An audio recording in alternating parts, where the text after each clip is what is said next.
इस वक्त हमारे साथ जुड़ चुके हैं बंगाल बीजेपी के प्रभारी और बीजेपी का वरिष्ठ नेता कैलाश विजयवर्गीय जी। आपका बहुत बहुत स्वागत है कैलाश जी न्यूज़ नेशन पर।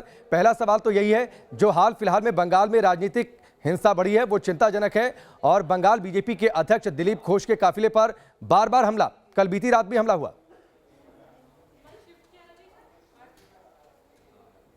देखिए, कल सिर्फ दिलीप दा के ऊपर हमला नहीं हुआ, हमारे कार्यकर्ताओं के पे हुआ। सिवनी के अंदर हमारे कार्यकर्ताओं के ऊपर गोली चलाई गई टीएमसी के लोगों के द्वारा, जिसमें 2 लोग घायल हुए, एक काफ़ी सीरियस है। दिनाजपुर में हमारे एक पोलिंग बूथ के कार्यकर्ताओं को मर्डर कर दिया। तो कल दिलीप दा के ऊपर भी हमला हुआ और अभी टीएमसी के गुंडे हमारे पोलिंग बूथ के कार्यकर्ताओं पे हमला कर रहे हैं। अभी पिछले 15 दिन के अंदर 3 पोलिंग बूथ के कार्यकर्ताओं की हत्या हुई है, क्योंकि भारतीय जनता पार्टी ने अपना संगठन पोलिंग बूथ तक पहली बार हम ले गए हैं।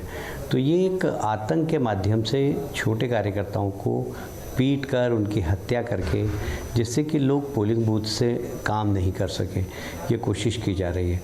और मैं समझता हूँ डेमोक्रेसी में इस प्रकार हिंसा कतई बर्दाश्त नहीं की जानी चाहिए और बंगाल की जनता इसको समझ भी रही है।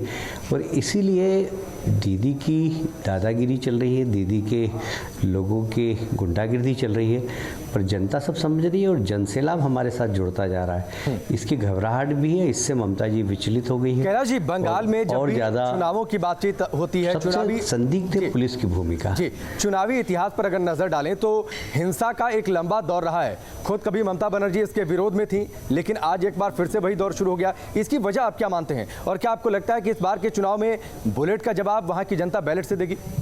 100% बुलेट का जवाब बैलेट से ही देगी, क्योंकि जनता भी अब घबरा गई है। पहले सीपीएम की उन्होंने राजनीति देखी, उस समय हिंसा देखी, और सीपीएम को हटाकर ममता जी को इसलिए लाए थे कि शायद एक स्वच्छ प्रशासन मिलेगा, साफ राजनीति मिलेगी।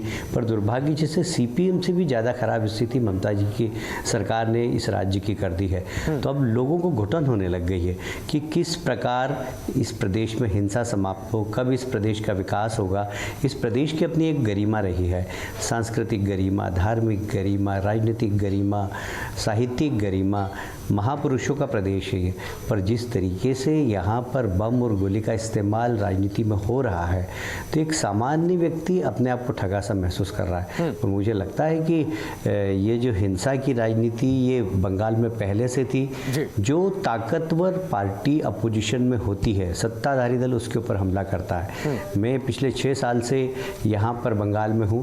पहले हम लोग बहुत कमज़ोर थे तो हम पे हमला नहीं होता था, उस समय हमला होता था सीपीएम पे, फिर कांग्रेस पे हमला हुआ। पर जब से हम ताकतवर हुए बंगाल के अंदर, तो हमारे कार्यकर्ताओं की हत्या होने लग गई। लगभग हमारे 2 साल के अंदर 130 से ज़्यादा कार्यकर्ताओं की हत्या हो चुकी है अभी। और रोज़ ऐसा एक दिन नहीं जाता है कि हमारे कार्यकर्ताओं के ऊपर हमला नहीं होता होगा। तो ये एक तरीके से भय आतंक फैलाकर हमारे जो प्रभाव बढ़ रहा है उसको रोकने का प्रयास। लेकिन कैलाश जी, ममता बनर्जी और टीएमसी के लोग कुछ और क्लेम करते हैं। वो ये दावा करते हैं कि जहां पर हिंसा होती है वहां बीजेपी के लोग पहुंच जा रहे हैं और ये कह रहे हैं कि उनके कार्यकर्ता पर हमला हो गया, उन लोगों के साथ, पार्टी के लोगों के साथ हिंसा हो गई। देखिए, ये तो सब जानते हैं। अब दिलीप दा के ऊपर हमला हुआ, अब दिलीप दा के यहाँ पर हमला हुआ किसने किया? और सबसे आश्चर्य की बात है कि दिलीप दा की गाड़ी के पीछे एसपी की गाड़ी भी आ रही थी। पर गुंडों का आप हौसला देखिए कि न पुलिस के सामने वो हमला कर रहे हैं। तो पुलिस और गुंडों का जो नेक्सस बंगाल के अंदर काम कर रहा है, ये बहुत चिंता की बात है। पुलिस का राजनीतिकरण तो हमने देखा है, पर पुलिस का अपराधीकरण हो जाए तो प्रदेश में बहुत मुश्किल आ जाती है। और मैं समझता हूँ आज के समय में इस देश में बंगाल एक ऐसा प्रदेश है जहाँ डेमोक्रेसी नहीं है, प्रजातंत्र नहीं है।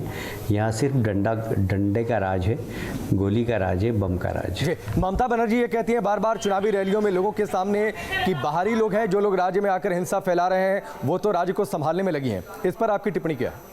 देखिए, ममता जी तो प्रधानमंत्री जी को बाहर का कहती है, गृह मंत्री जी को बाहर का कहती है। मैं भारतीय जनता पार्टी का राष्ट्रीय महामंत्री हूँ, मैं यहाँ प्रभारी हूँ, मैं बाहर का हूँ। घुसपैठिए उनके हैं, बांग्लादेश से घुसपैठिए आएंगे, वो उनको गले लगाएंगे, उनका राशन कार्ड बनवाएगी, उनको प्रधानमंत्री जो निःशुल्क अनाज दे रहे हैं वो अनाज देगी।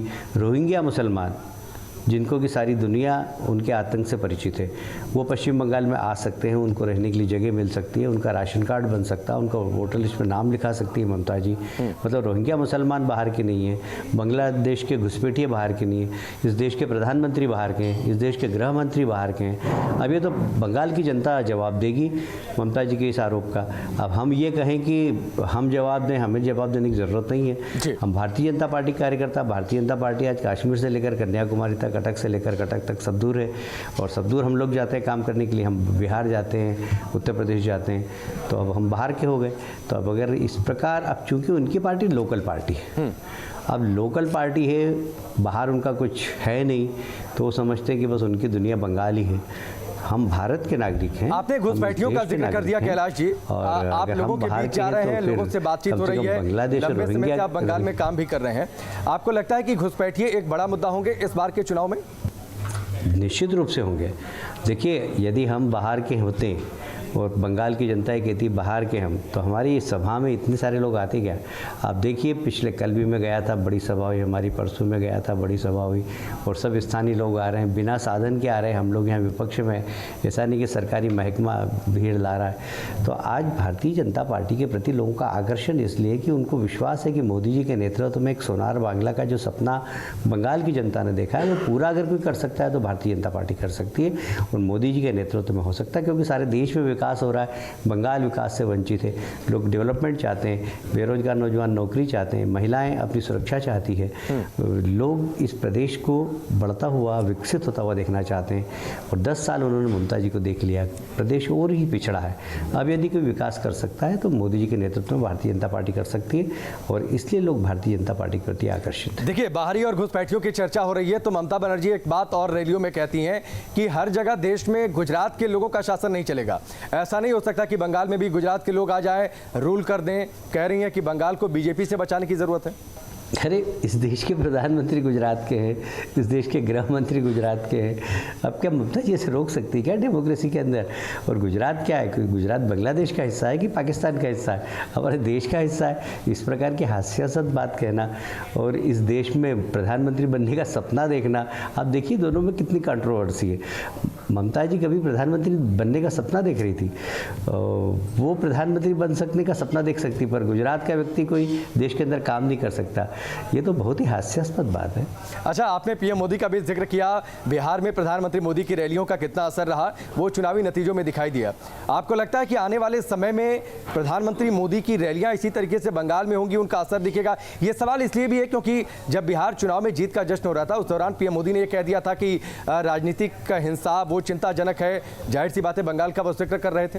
बंगाल में मोदी जी का ज़बरदस्त क्रेज़ है, और यदि यहाँ पर भारतीय जनता पार्टी के काम का विस्तार हुआ, उसमें मोदी जी की बहुत महत्वपूर्ण भूमिका है, अमित शाह जी की बहुत महत्वपूर्ण भूमिका है, और इसलिए निश्चित रूप से मोदी जी की उपस्थिति यहाँ पर हमें सरकार बनाने में बहुत महत्वपूर्ण भूमिका अदा करेगी, और हम मोदी जी की सभा यहाँ पर पश्चिम बंगाल में कराएंगे।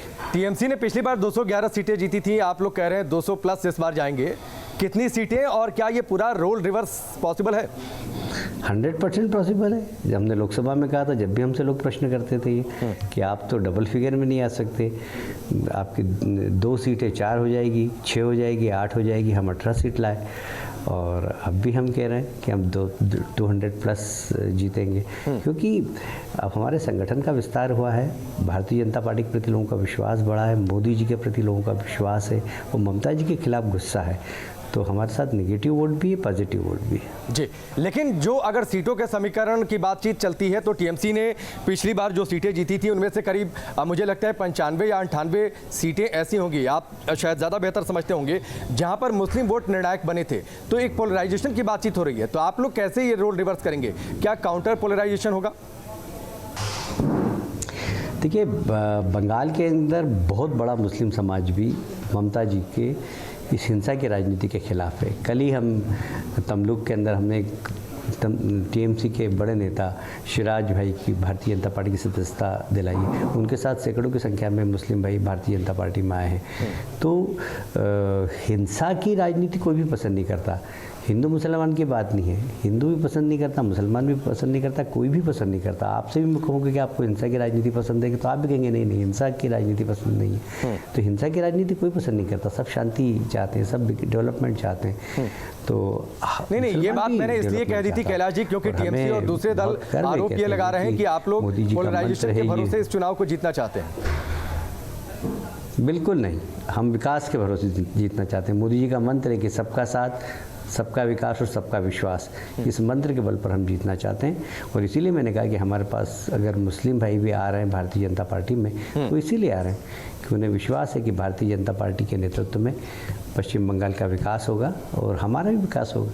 जी, 2-3 सवाल और है मेरे पास। टीएमसी के कुछ नेता हाल फिलहाल में आपकी पार्टी में आए हैं, एक सिलसिला सा शुरू हो गया, तो क्या इंपोर्टेड नेताओं के भरोसे बीजेपी एक बड़ा गेम बंगाल में खेलना चाहती है?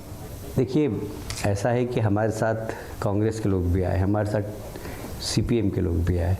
भारतीय जनता पार्टी तो यहाँ पर चौथे नंबर की पार्टी थी और हमारा वोट शेयर भी बहुत कम था, पर हमें विस्तार करने के लिए हमारे पास सभी दल के लोग आए। आज टीएमसी में भी सीनियर लीडर्स टीएमसी से बहुत दम घुट रहा उनकी ममता जी के अहंकार से, उनके भतीजे की तानाशाही से।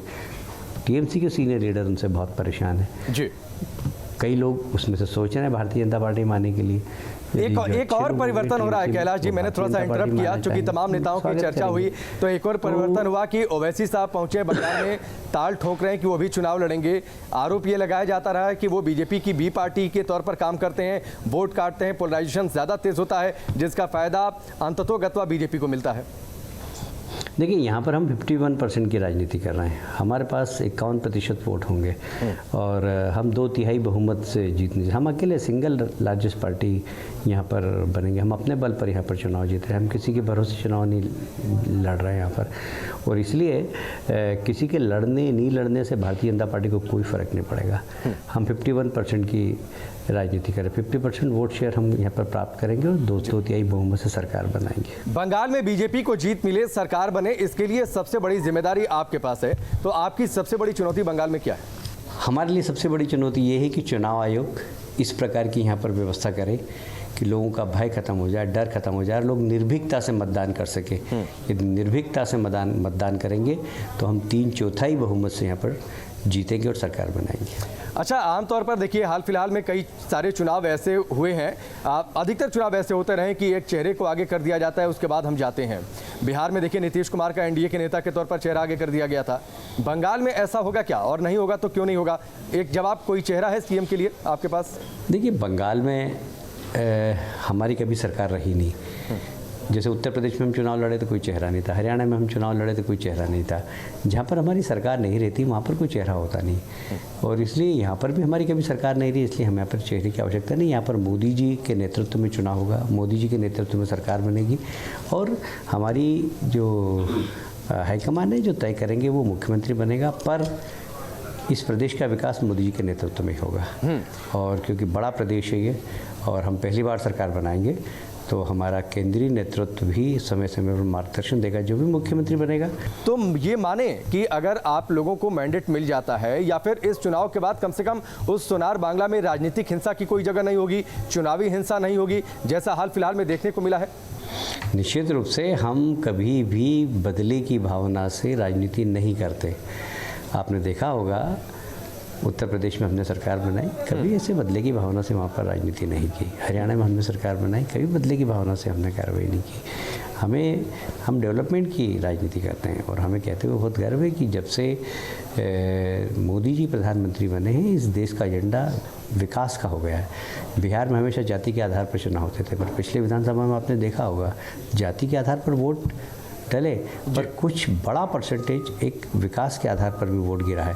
तो आपको ये लगता है कि चुनावी प्रक्रिया वो ठीक तरीके से, निष्पक्ष तरीके से पूरी हो पाएगी? क्योंकि ममता बनर्जी सीएम है, पुलिस को आप कह रहे हैं कि वो अपने हिसाब से इस्तेमाल कर रही हैं।